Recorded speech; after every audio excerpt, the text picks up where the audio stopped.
नमस्कार साथियों, future classes YouTube channel पर आप सभी का स्वागत है।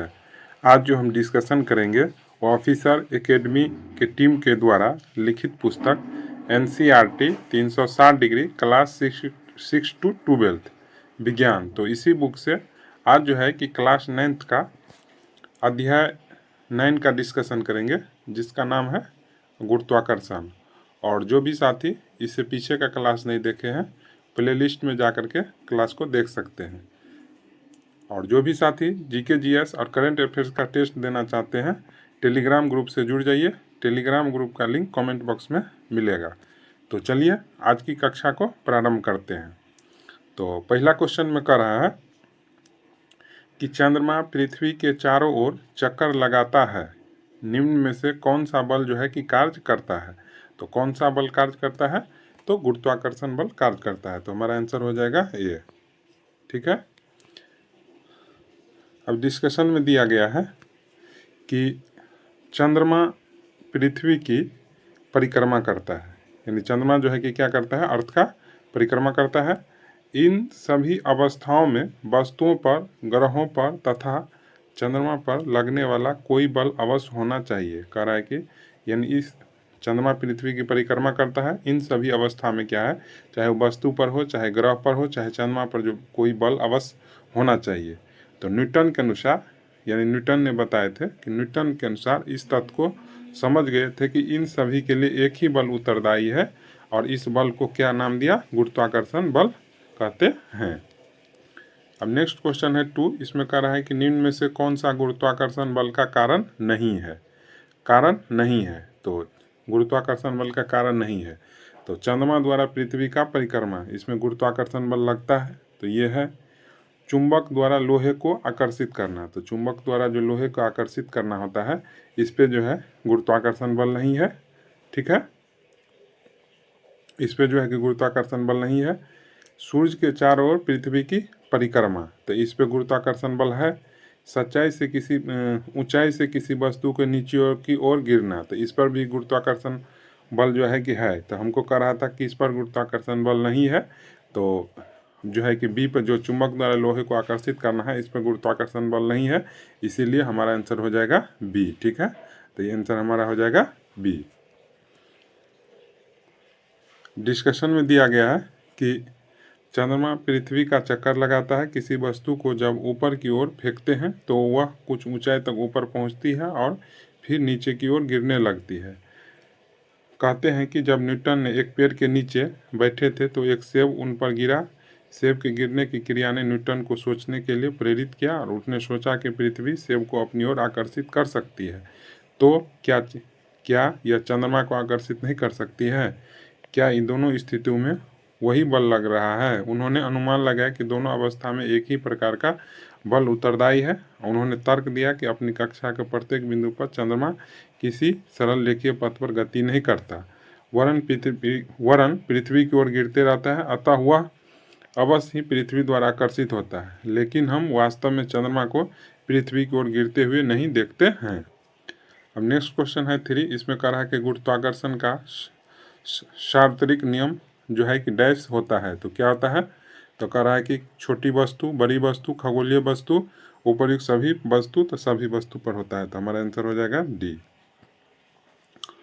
डिस्कशन में दिया गया है कि यह नियम सार्वत्रिक इस अभिप्राय से है कि यह सभी वस्तुओं पर लागू होता है, चाहे ये वस्तु बड़ी हो, चाहे छोटी हो, चाहे वे खगोलीय पिंड हो या पार्थिव हो। नेक्स्ट क्वेश्चन है 4। इसमें कह रहा है कि दो पिंडों के बीच गुरुत्वाकर्षण बल का सार्वत्रिक नियम क्या है? तो क्या है? तो दोनों पिंड के द्रव्यमान के गुणनफल के समानुपाती होता है। दोनों के बीच की दूरी के व्युत्क्रमानुपाती होता है। तो हमारा आंसर हो जाएगा ए और बी दोनों, यानी आंसर हो जाएगा सी। कह रहा है कि दोनों पिंडों के द्रव्यमानों के गुणनफल के समानुपाती तथा उनके बीच की दूरी के वर्ग के व्युत्क्रमानुपाती होता है। अब नेक्स्ट क्वेश्चन है 5। इसमें कह रहा है कि कैपिटल जी एक गुरुत्वीय स्थिरांक है, इसका वर्तमान मान है, यानी डैश होता है, कितना होता है? तो 6.673 गुने 10⁻⁻11 न्यूटन मीटर स्क्वायर केजी जो है कि यानी पर kg स्क्वायर होगा, यानी kg जो है कि नीचे होगा। तो हमारा आंसर हो जाएगा सी।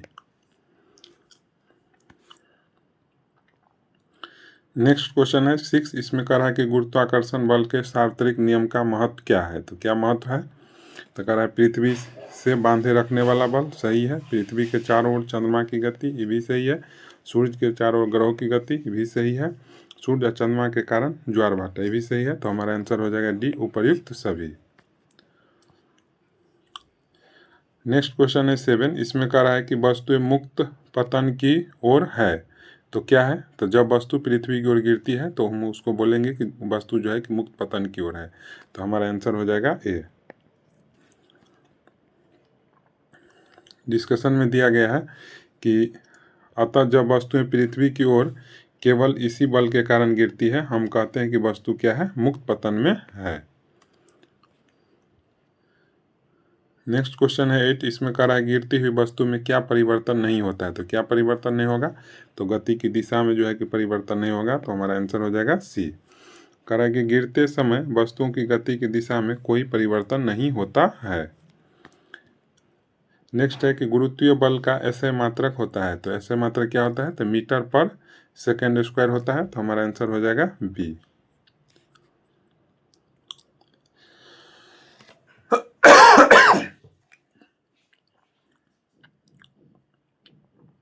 नेक्स्ट क्वेश्चन है 10। इसमें कह रहा है कि निम्नलिखित में से कौन सा कथन जो है कि सही है।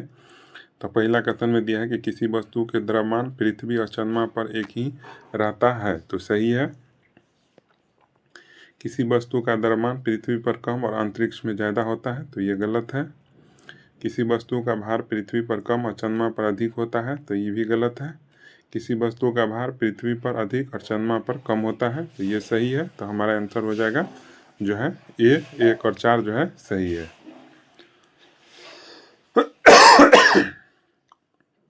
नेक्स्ट क्वेश्चन है 11। इसमें कह रहा है भार का SI मात्रक बराबर डैश के होता है। तो किसके बराबर होता है, तो बल के बराबर होता है। तो हमारा आंसर हो जाएगा सी।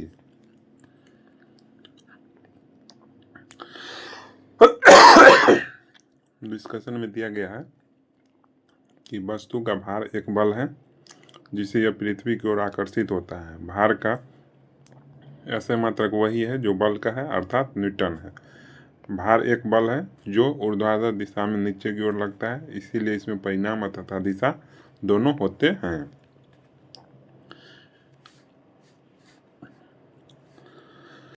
नेक्स्ट क्वेश्चन है 12। इसमें कह रहा है किसी वस्तु की सतह के लंबवत लगने वाले बल को क्या कहते हैं। तो उसको परनोद कहते हैं।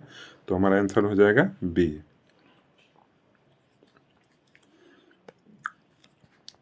नेक्स्ट क्वेश्चन है 13। इसमें कह रहा है जब पानी से भरी बाल्टी कुएं के पानी में हल्का प्रतीत होती है और बाहर निकालने पर भारी लगने लगती है, निम्न में से इस पर कौन सा बल कार्य करता है। तो कौन सा बल कार्य करेगा, तो उत्प्लावकता। तो हमारा आंसर हो जाएगा डी।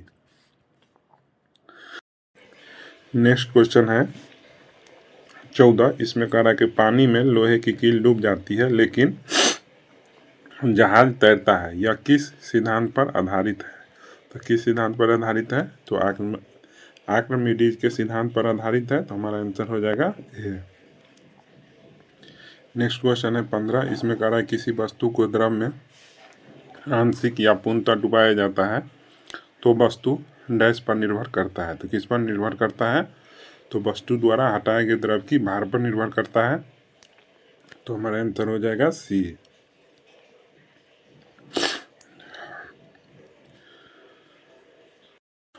नेक्स्ट क्वेश्चन है 16। इसमें कह रहा है दुग्धमापी जो दूध के किसी नमूने के ही शुद्धता की जांच करने के लिए प्रयुक्त किया जाता है, निम्न में से किस सिद्धांत पर आधारित है। तो किस सिद्धांत पर आधारित है, तो आर्किमिडीज के सिद्धांत पर आधारित है। तो हमारा आंसर हो जाएगा ए। आर्किमिडीज का सिद्धांत के बहुत से अनुप्रयोग है। यह जलयानों तथा पनडुब्बी के डिजाइन बनाने में काम आता है। दुग्धमापी जो दूध के किसी नमूने की शुद्धता की जांच करने के लिए प्रयुक्त होते हैं, तथा हाइड्रोमीटर जो द्रवों के घनत्व मापने के लिए प्रयुक्त होता है, इसी सिद्धांत पर आधारित है। कहने का अर्थ ये हुआ कि दुग्धमापी जो है कि दूध की शुद्धता की माप करता है, हाइड्रोमीटर जो है कि द्रव का घनत्व मापने का काम आता है, ये सभी जो है आर्किमिडीज के सिद्धांत पर आधारित है। तो हमारा आंसर इसीलिए हो गया ए। इस प्रकार आज का डिस्कशन हो गया। आशा करते हैं आप सभी साथियों को अच्छा लगा होगा। अच्छा लगा हो तो चैनल को सब्सक्राइब कीजिए, लाइक कीजिए, अपने दोस्तों के पास शेयर कीजिए। धन्यवाद।